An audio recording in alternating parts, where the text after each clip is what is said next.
زورکشه ته څه کې مور دې بیماره ده د کور کارونه به د لور ورکړه د الله تعالی د طرفه په انسان باندې یو لوی نعمت وي، خو ولې زموږ په معاشره کې بیا هم زوی ته په لور باندې ترجیح ورکړی کېږي. کومه څه چې زوی ته میلاویږي او کومه سهولیات چې هغه ته میلاویږي نو هغه لور ته نه ورکړی کېږي. په دې باره کې یو ښکلی ویډیو کلیپ دی چې په هغه کې دا ښودلی شوي دي چې زوی څه هم وغواړي نو پلار هغه ته تیار وي، خو چې کله لور څه وغواړي نو پلار بیا دې ته تیار نه وي چې هغه څه لور ته ورکړي. ډېره ښکلې ویډیو ده، راځئ دا راسره وګورئ. پلاره نن خو مې چېرته لمباله په دې رشکه کې بوځه، سمه ډېره ګرمي ده. ولې نه راوخېجه بابا ما مه بوځه. زورکشه ته څه کې مور دې بیماره ده د کور کارونه به ورسره څوک کوي؟ شا به زه دننه شه.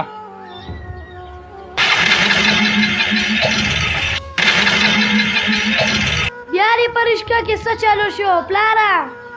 والله څه پته ده، ګوره مې که نه زویه. اوف څومره ګرمي ده.